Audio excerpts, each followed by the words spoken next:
Terpikat pesona Hot Duda. Bab 016. Widuri tak bisa pura-pura tidur lagi.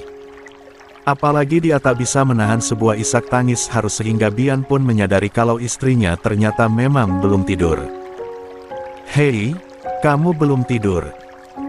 Sapa Bian lalu mengangkat tubuhnya di topang siku dan lengannya yang kokoh menjadi sedikit lebih tinggi dari posisi Widuri sehingga ia bisa melihat keadaan Widuri yang sebenarnya. Widuri menampakkan diri, Widuri membalik posisinya yang tadi membelakangi Bian menjadi telentang dan akhirnya Bian bisa melihat seraut wajah yang sedang risau itu. "Maafin aku juga kalau aku salah, maaf kalau aku bikin kamu marah, Mas," ucap Widuri sama-sama terlihat menyesal. Bentakan Bian tadi mengorek luka lama, walau Widuri tahu kalau Bian dan Randy itu tak bisa disamakan.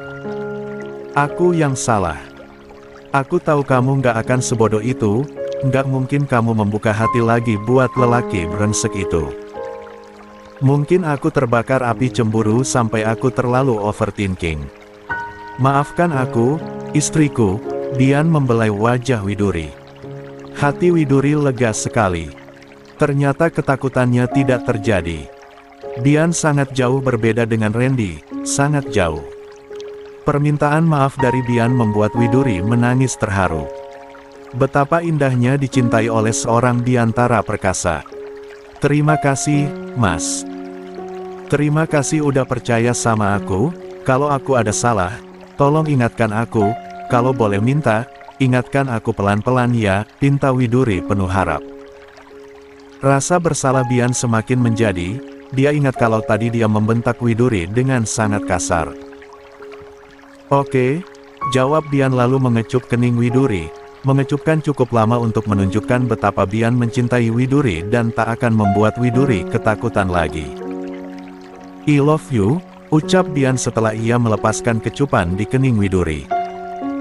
"I love you too, Mas," sahut Widuri dan senyumnya mulai lepas lagi. "Kamu udah makan?" tanya Bian. "Belum, Mas. Tadi Binunung manggil, cuma ada Yasa saja di meja makan. Kalau aku turun dan ikut gabung." 38. "Makan di meja makan tanpa kamu, aku takut Yasa urung untuk lanjut makan. Jadi aku biarkan aja Yasa makan malam sendiri," jelas Widuri. Bian sangat mengerti dengan maksud Widuri. Yasa pasti akan menolak makan berdua saja dengan Widuri. "Ya udah, sekarang kita turun ke bawah dan makan berdua." Yasa sudah selesai, kayaknya dia udah kembali ke kamarnya. "Iya, Mas." Widuri bangun dibantu oleh Bian. Bian memperlakukan Widuri dengan sangat lembut, bentakan beberapa jam lalu adalah hilap yang akan ia perbaiki dengan memanjakan Widuri lagi tanpa batas. Bian mengutus orang kepercayaannya untuk mengurus urusan sekolah Lanina. Tanpa membuang waktu, Bian langsung menghubungi pejabat sekolah swasta elit itu untuk menerima Lanina sebagai murid baru di sana. Setelah terverifikasi, Lanina pun akan memulai harinya yang baru sebagai murid baru di sekolah Bina Harapan dengan Yasa. Sungguh ia bahagia, dia tak akan menyia-nyiakan kesempatan dan akan belajar dengan sungguh-sungguh kemudian membagi segenap pengetahuannya kepada Yasa sebagai tutor pribadinya. Randy baru saja keluar dari klinik gigi, separuh wajah tertutup masker dan kacamata hitam, dia tak berani memperlihatkan wajahnya yang babak belur karena kejadian semalam. Dia mendapat kabar kalau Alia sudah pulang dari hotel. Karena masih kesal dengan sikap Alia, Randy pun tidak berusaha untuk mencari tahu keberadaan Alia. Randy memutuskan untuk pulang ke rumah orang tuanya. Tapi ternyata Alia ada di rumah orang tuanya, menunggu Randy dengan wajah marah sekaligus masam. Di antara mereka tak sedikit pun tergambar sebagai pasangan pengantin baru yang berbahagia. "Dari mana aja kamu, Mas? Tidur di mana kamu semalam? Randy, buka dong masker sama kacamata kamu. Kamu dari mana sih? Kasihan Alia nungguin kamu sejak kemarin di sini," tanya Mariati kemudian. "Masuklah ke dalam mobil. Kita langsung saja ke rumahku." Ajak Randy tapi tidak antusias. Mariyati mengelus pundak Alia dan membisikkan sesuatu pada Alia, turuti ajakan suami kamu, kalian nggak boleh bersikap keras satu sama lain. Apalagi kalian kan akan bulan madu ke Korea. Liburan ke Korea bersama Randy bukan lagi hal yang dinantikan oleh Alia.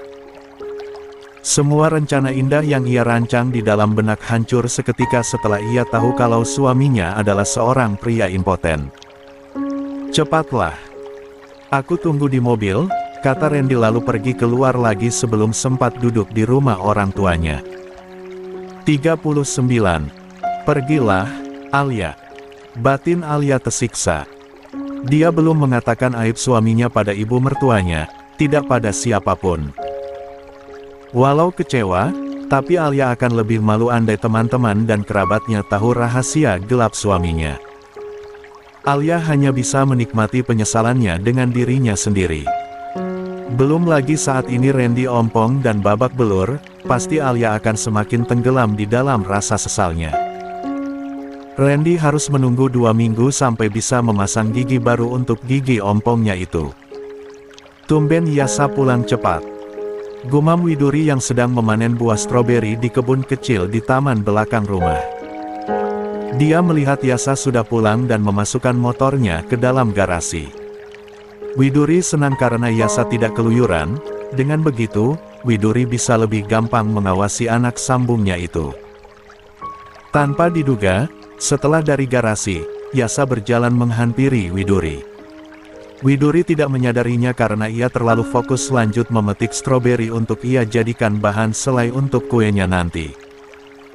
Pasti Widuri pun tak akan menyangka kalau Yasa akan menghampirinya. Yasa mengegetak, membuat Widuri terkaget lalu menoleh ke sumber suara. Yasa, kamu udah pulang. Sapa Widuri berbasa-basi, dia kaget dengan kemunculan Yasa yang datang dengan senyap dan tak terdeteksi. Kalau udah di rumah, ya udah pulanglah. Ketusnya, seperti biasa. Kamu mau langsung makan? Tadi saya udah masak buat makan siang kamu ganti baju dulu baru setelah itu ke meja makan ya. Mau ada yang ditanyain? Kata Yasa tak begitu jelas. Ada yang mau ditanyain? Silakan, tanyain aja, tanggapi Widuri dengan lembut. Produk skincare yang bagus buat anak remaja. Widuri malah bengong. Apa maksud Yasa? Produk skincare untuk anak remaja. Untuk siapa? Tahu nggak? Ya udah kalau nggak tahu. Percuma gue nanya.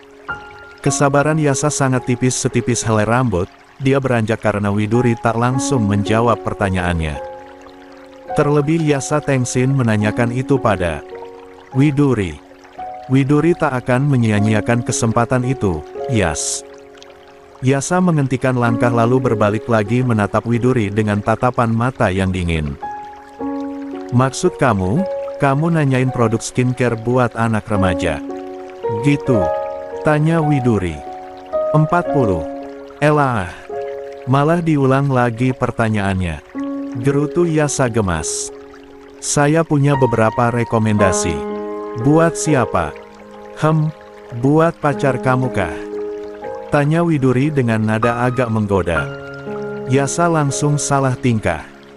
Dia garuk-garuk kepala dan kebingungan harus menjawab apa. Maksud saya, buat anak perempuan kan? Widuri meralat pertanyaannya agar membuat Yasa tetap nyaman berinteraksi dengannya. Iya. Yasa berpaling dan tak ingin lama-lama mengobrol saling bertatap muka dengan Widuri.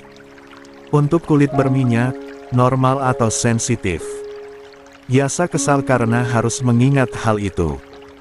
Dia tak tahu pasti, Yasa tak memikirkan sampai ke sana.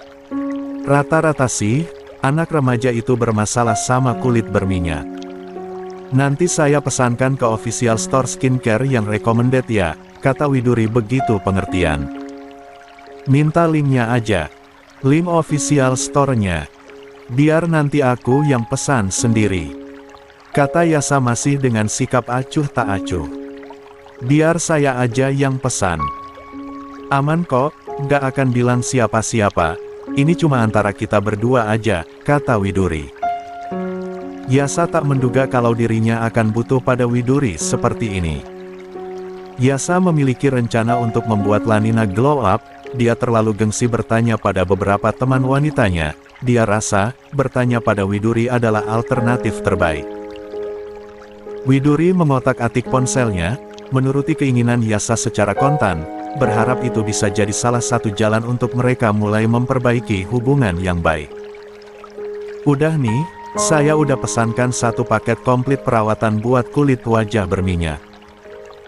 Akan dikirim di hari ini juga, kamu tunggu aja ya, kata Widuri begitu satset. Yasa pun tak menduga kalau Widuri begitu support tanpa banyak bertanya apa-apa pada Yasa. Ya udah. Itu saja tanggapan Yasa, tidak ada kata terima kasih dan dia pergi begitu saja. Widuri hanya senyum-senyum dengan tingkah anak tirinya. Tak masalah walaupun Yasa tidak mengucapkan terima kasih padanya. Yasa mau bertanya seperti tadi pun, sudah merupakan penghargaan bagi Widuri. Sweet banget kamu, Yas. Kayaknya kamu lagi jatuh cinta ya. Hehe. Pikir Widuri sambil mesam-mesem lalu melanjutkan kegiatannya memetik stroberi di kebun kecil itu.